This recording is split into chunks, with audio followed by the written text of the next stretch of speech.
Welcome to Pushing Up Lilies. I'm your host, Julie Mattson. Pushing Up Lilies is a weekly true crime podcast with spine-tingling, unusual, and terrifyingly true stories from my perspective as a forensic death investigator and a sexual assault nurse examiner. Do I have some stories for you? Are you ready? Okay, so hey guys, we're back for another week. I know last week we ran a rerun because school is kicking my booty, and I'm just going to say I had a course I had two courses back to back that were only 3 weeks long each. Talk about trying to learn a whole lot at one time. It's stuff that I knew, but you got to remember, I've been out of school for 30 years. And you forget stuff, especially when you're not using it all the time. The location of all the lymph nodes and the location of all the cranial nerves and whether they're sensory or motor or both. How to tell if they're intact and oh my gosh. And then I had to find like a child and an adult to do an assessment on. I don't have any kids at home. They had to be between the ages of 7 and 17. And my granddaughter's 5. My kids are older than 17, and so literally I'm on Facebook begging people to let me borrow their children. It's terrible. And then if you have to redo something, you have to find another child because that child has a baseball game.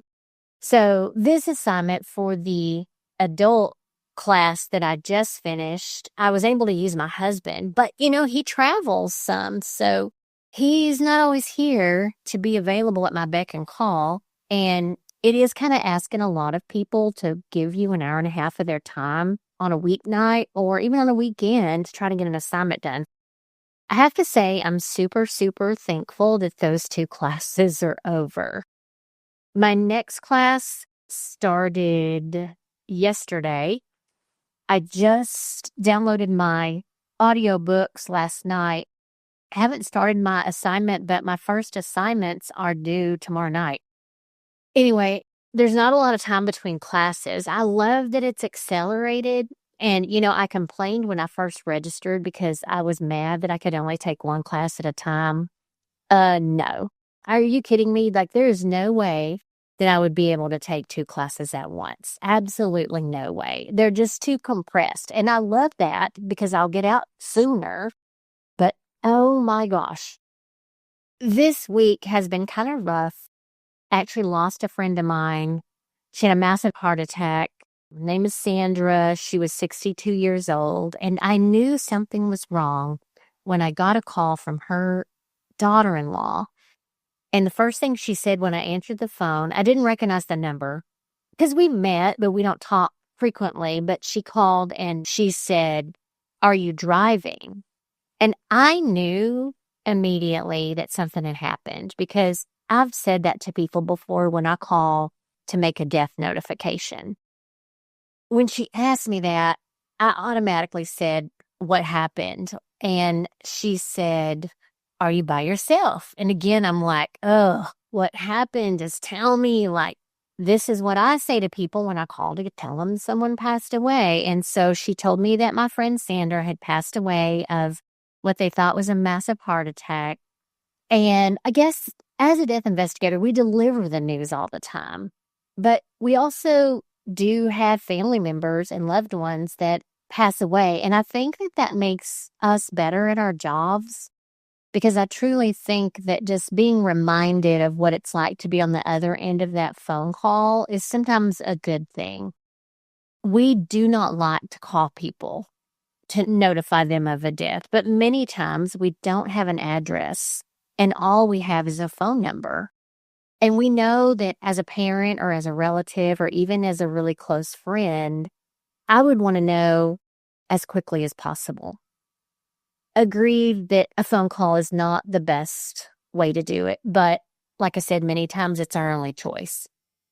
We don't want to be numb to the feelings that people on the other end of the phone conversation are feeling. And so I guess just a reminder to everybody that not only do we give the news, but we also get that news sometimes. And it doesn't make it any easier because we work in this field. I just knew, though, that something was wrong when she called me because, again, that's just what we do. We want to make sure no one's driving so that we don't give them bad news when they're going down the highway and they don't wreck their car. And we prefer that they're not alone so that they have a support system and that someone's there for them in their time of need. Many times, if someone's at work and the only thing that we can do is contact them at work, we'll ask for the person who supervises the person we're trying to reach, and then we'll notify the supervisor. That way they can have the appropriate staff on hand, bring that person into the office and actually tell them behind closed doors instead of us just calling them at work and telling them. We try to be very sensitive, but again, we don't always have an address.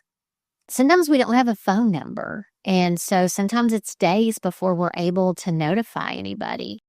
And I mean, we hate that. But like here, we aren't supposed to travel out of county for a death notification. So if we have an address and it's not within our county, many times we will dispatch the appropriate police department and have them send an officer to the residence so that, number one, we know they're not alone when they're being told.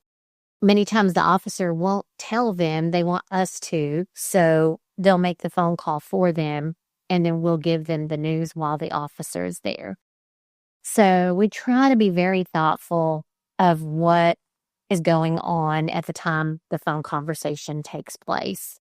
Again, ideally, we want to notify people in person, and I've done that many, many times. A lot of times, though, the phone call is just the only option, as much as we dislike it. I would want to know as soon as possible, and I hate that sometimes social media starts making announcements before we do.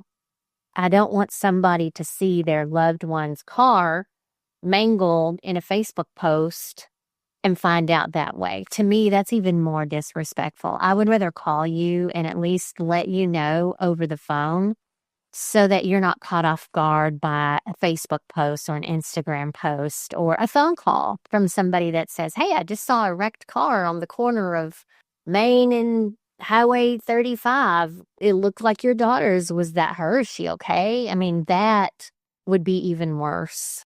And nothing is good. Nothing is good when you lose a friend or a family member. But a lot of people like to drive by and take pictures. And when I'm on a scene, if I see somebody taking video, I will sick the police on them. I don't have a weapon and I'm not very aggressive. I have a hard time being aggressive, but I do tell the police, hey, we do keep as much as we can covered so that a body can't be actually photographed and posted. You would like to think that the general public is smart enough to know better than to do that, but it's happened. It's just happened. And it will continue to happen because some people are just nosy and some people consider themselves reporters even though they're not, and they want to be the one who tells everybody what's going on. It always gets on my nerves when I get on Facebook and there's a post that says, hey, does anybody know why there's 3 police cars at the Exxon on the corner of Bonnie Bray? I mean, mind your own business. That makes me so mad. I don't understand that. It's like something's going on and it doesn't involve you. Move on and let them settle the issue and then you can ask later. But, it gets on my nerves. Okay, my soapbox. Anyway, my friend Sandra, I wasn't able to go to her service. It was out of town and it was really hard for me to get there. So I wasn't able to. But, it's still hard. Like I said, we do, as investigators, lose family members. And I did actually get to go see my mother-in-law, but she is my ex-husband's mom. And I have a daughter who is her granddaughter, and she was placed on hospice a couple of days ago after having a massive stroke. And I went to the hospital and I really wanted to have a conversation with her. I wasn't able to because she's unresponsive. medicated and kept comfortable, which I love. The good thing is she made it perfectly clear before this happened that she did not want any resuscitative measures taken, and that she felt like she lived a long, happy, great life, and that when her time came that she was ready to go. It was comforting that she was able to share that with her family, because I know many times people pass suddenly and they haven't had that conversation. And so it causes a lot of problems between family members, because one person's like, yeah, she's lived a long life, let's let her go. And the other person is like, no, let's resuscitate. Maybe she'll be fine. Maybe we can spend a couple more years with her. But her quality of life would not be good, and it would not be what she wanted. And so they did put her on hospice. I have to tell you just a cute little funny story, because she's such a sweet woman. She actually made a quilt for my other daughter's baby when she was born. And that baby wasn't even her granddaughter. It was my daughter from another husband. It was just crazy, because she's just so thoughtful. And she's one of those people that used to always, even after me and her son were divorced, would bring me chicken and dumplings or chicken noodle soup when I was sick. So just very, very thoughtful. I remember years ago, I lived out in the country when I was married to her son, my first husband, and we lived in an old farmhouse with a tin roof. And the house itself had been burglarized multiple times previously before we moved in. And so I was a little bit nervous about living there, because it was in the country. And, there's not a lot of people around. It's not like you can go outside and scream. You're miles from the nearest home.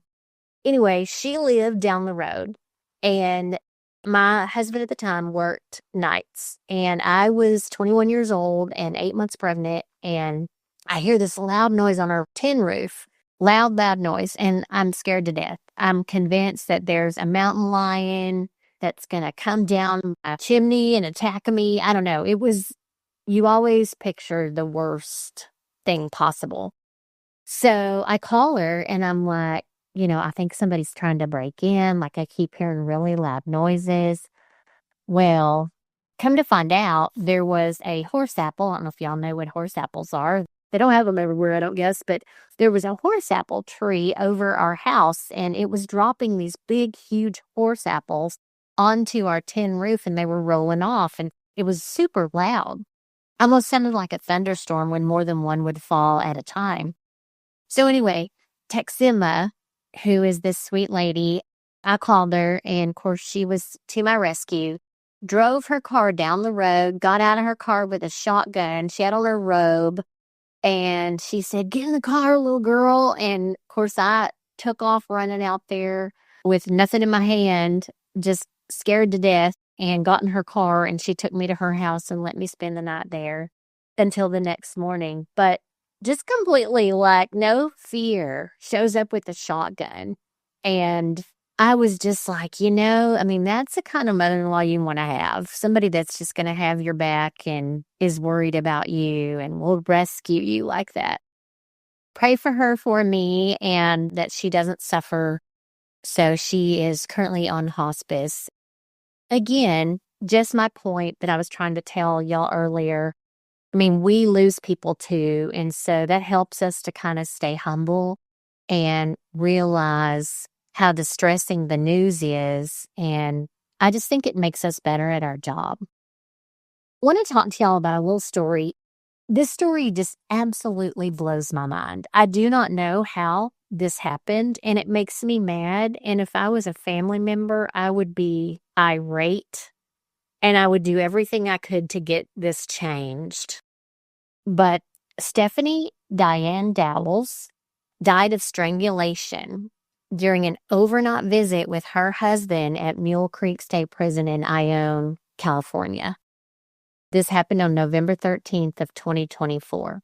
Now, her husband, David Brinson, was 54 years old, and he was convicted in the 90s of murdering 4 men during a robbery and sentenced to 4 consecutive life terms without the possibility of parole.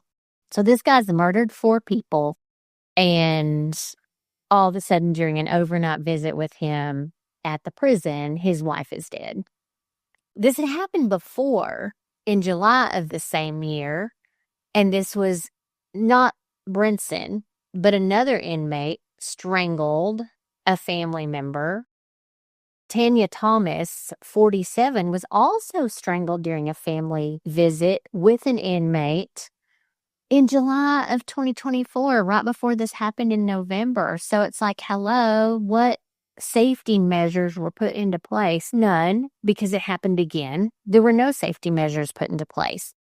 Now, Brinson was actually charged with murder in connection with Stephanie Dowells' death.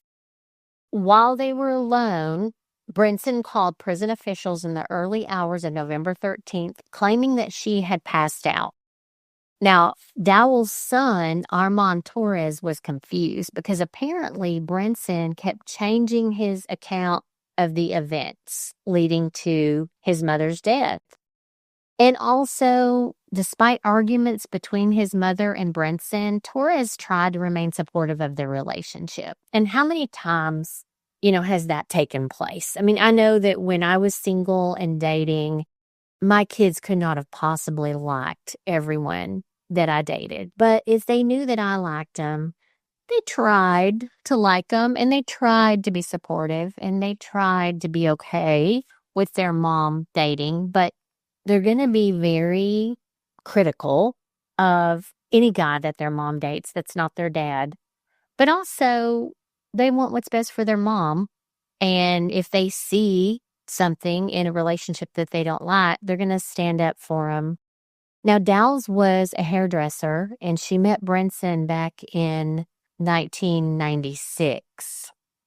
I'm going to talk a little bit about the event that happened in July. The other victim, Tanya Thomas, was found unconscious on July 1st, 2024, during a family visit with her domestic partner, Anthony Curry, in the same prison. Curry, 48, is serving a life sentence for attempted second-degree murder with an enhancement of intentionally discharging a firearm, causing great bodily injury. Now, he was also sentenced to 13 years in prison for carjacking with an enhancement of using a firearm. He had not even committed murder. He carjacked and got life for attempted second-degree murder because he apparently did discharge a firearm during the carjacking. So he's allowed to have a conjugal visit with his domestic partner, and she ends up dead, and he's been charged with murder in connection with her death. So California Department of Corrections and Rehabilitation states that some incarcerated people are actually eligible for family visits, which occur in private apartment-like facilities on the prison grounds. And they can last anywhere from 30 to 40 hours. That's a long time to leave a convicted murderer in a room alone with somebody. The visits are intended to support positive family connections and rehabilitation. That's fine, but he's got life in prison. He's not going to rehabilitate because he's never going to be back out in the public. We don't want him back out in the public. And we don't necessarily need him to rehabilitate. It's great to support positive family connections, but when you're putting their lives at risk, it's not so great. Now, apparently, death row inmates and people convicted of sex offenses are excluded from the ability to have these family visits in these apartment-like facilities. They say there's a strict eligibility criteria to be approved for that. I have a hard time believing that, and I have an even more difficult time wrapping my head around the fact that it had just happened in July and they continued to offer these visits, especially to someone who had murdered 4 people in November, and then it happened again. I mean, it was 2 totally different people, but somebody that had gotten life in prison for attempted murder, and then somebody else who got 4 life sentences for killing 4 men execution style. I mean, where are the criteria? So the prison manual apparently states that inmates have to present themselves for account a minimum of 4 times in a 24-hour period. So apparently, to me, that means even when they're in these apartment-like facilities with a loved one, they have to present themselves for account. Well, that's great, but what about the loved one that's already been murdered that is in the apartment? You need to check with that person. Hey, are you safe? Do you feel like you're at risk? Is everything going okay? How about asking them? Because she'd probably already been murdered when he popped his head out and was like, hey, everything's good in here. I don't know. Now, David Brinson was 18 when he committed these crimes of killing these 4 men. He was 23 when he was finally sentenced to 4 consecutive life terms without the possibility of parole. He killed these men execution style during a robbery in which he vetted virtually nothing. He went in there thinking he was going to come out loaded with a suitcase full of money and drugs, and he basically got nothing. Now, Brinson shot Robert Marks, a 59-year-old retired tavern owner, and 3 other men on June 12, 1990 in Marks' garage apartment on South Burnside Avenue in the Mid-Wilshire district. Now, first of all, let's remember that the two did not meet until 1996, and these murders were committed in 1990. Okay, now, Marks had apparently kind of lived quietly in this neighborhood for years, but he had begun to have recent streams of visitors, and so the police kind of suspected that maybe he was selling drugs. You know, we've all had that house. It's like, holy cow, they're getting a lot of visitors. They must be selling drugs over there. We made jokes about that all the time when we were kids. That's kind of what they suspected, that there was a possibility that he was selling drugs. Now, Brinson thought Marks was a high-level cocaine dealer, and so he went to his apartment with a gun and 2 accomplices, seeking just that, money and drugs. And after Brinson ransacked the residence and found only a small amount of marijuana, he shot each of the 4 men in the back of the head as they lay face down in the floor of a bedroom. Now, the other victims were Mark's roommate, Gene McCullers, who was 28, and then visitors, Celadinio Lictus, who was 33, and William Terry, who was only 27. I mean, how sad. These guys had no idea what they were in for when they showed up over there. So apparently they had gathered at the apartment to watch a basketball game on TV. Now, a 5th man who showed up late actually found the bodies. Man, talk about it not being your time. I mean, he wasn't there when all this went down. It just was not his time. But thank goodness Brinson and his accomplices were gone and weren't still there, because that man would have ended up dead too. So I'm sure he felt pretty darn lucky. That's when you go buy a lottery ticket. There's not a lot of information known about Brinson's childhood. He was born in Los Angeles in the late 1960s. Again, he was imprisoned in 1994. And while he was in prison, keep in mind this murder happened in 2024. He'd been in prison for a long time and had accrued serious rule violations, 4 to be exact, over the decades. Yet, despite his disciplinary record, he retained privileges such as family visits, which to me is absolutely crazy. The fact that you've murdered somebody should automatically disqualify you. But if you murdered somebody and you are committing serious rule violations while you're in prison, you definitely should not be allowed conjugal visits with your family members. Now, this case has ignited debates about the safety of the conjugal visit program, as it should. And it shouldn't have been this case. It should have been the case before. It should have been the case in July, because then this wouldn't be a case. That's kind of how I look at it. I'm sure that y'all look at it the same way. But they are now looking into the fact that it's not so safe, especially for inmates with a history of extreme violence. Well, finally. And that aggravates me. And let me just tell you, if I was a family member of Stephanie Dowells, I would be absolutely livid. And I would take this as high as I could and get the laws changed, not only at that prison, but at all the prisons. I'm going to do some research to find out if this has happened at other prisons, but I'm quite sure it has. I mean, these guys have murdered and they've got nothing to lose. Got nothing to lose. He's already got 4 consecutive life sentences, so he wasn't going to get out anyway. And he's even misbehaved in prison and still got conjugal visits. Why be good? Why be good if you're an inmate? Not going to get you out any earlier because serving 4 life sentences. So it's just aggravating. Can y'all tell it aggravates me? I mean, we've talked about people getting released from prison and then committing murders again. But now we've got people that haven't even been released that are murdering while they're there.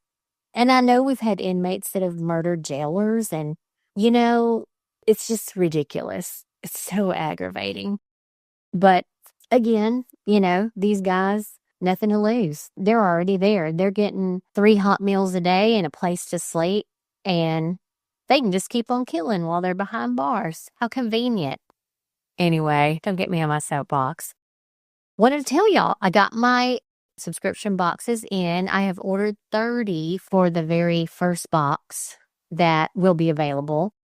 And that's just because I want to see the interest. I also wanted to carefully curate the items that are put in there. And I want to get a good, honest amount of feedback from the people who get these boxes. What would you do different? What kind of things would you be looking for in the boxes? Just to kind of get a little bit of feedback. I want it to be as good as possible. But I'm telling you, these boxes are going to be amazing. These are going to include items that any true crime lover would absolutely love to have. And I'll make sure of that because I'm a true crime lover and it won't be junk. It's not going to be something you can buy on Temu.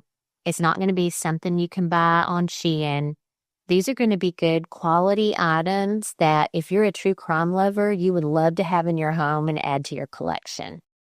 These are going to be things that there may be books, there may be bath bombs, there may be socks, there's going to be items that you will absolutely love. And you know what? If you don't love something, you can give it away. I know you have a friend that loves true crime. The cool thing about the boxes is we're going to have it set up, and they're working on our website now. But we're going to have it set up where you can order them monthly. If you love, love, love true crime, it's like Christmas once a month, which is amazing. You can order them every 3 months.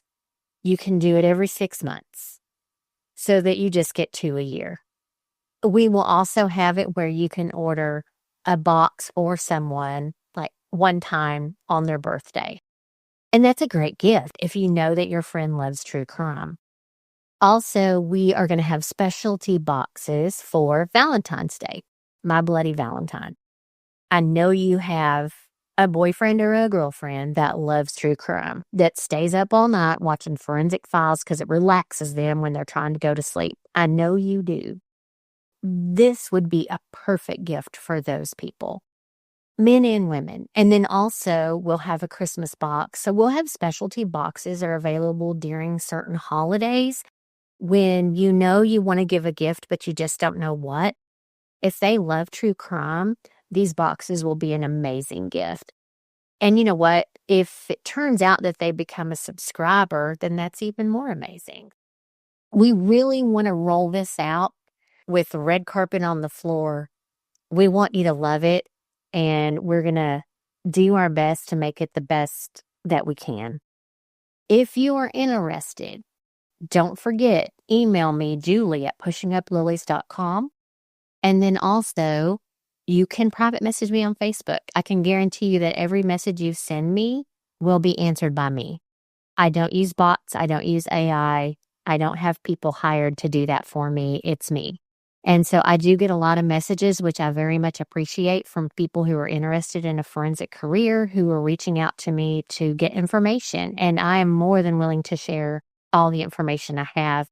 And as a matter of fact, I plan to use this as a teaching and educational tool as well, because we need more forensic nurses. We need more people in the forensics field, and we need more people who make a difference in this way. And I'd love to help.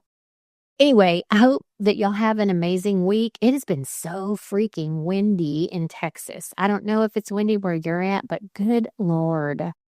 I mean, I can't have a good hair day to save my life. But I hope you have a great week, and I look forward to talking to you next week. See y'all soon. Bye. Thank you so much for joining me today on Pushing Up Lilies. If you like this podcast and would like to share with others, please do me a quick favor and leave a review on Apple Podcast. This helps to make the podcast more visible to the public. Thanks again for spending your time with me, and be sure to visit me at pushinguplilies.com for merchandise and past episodes.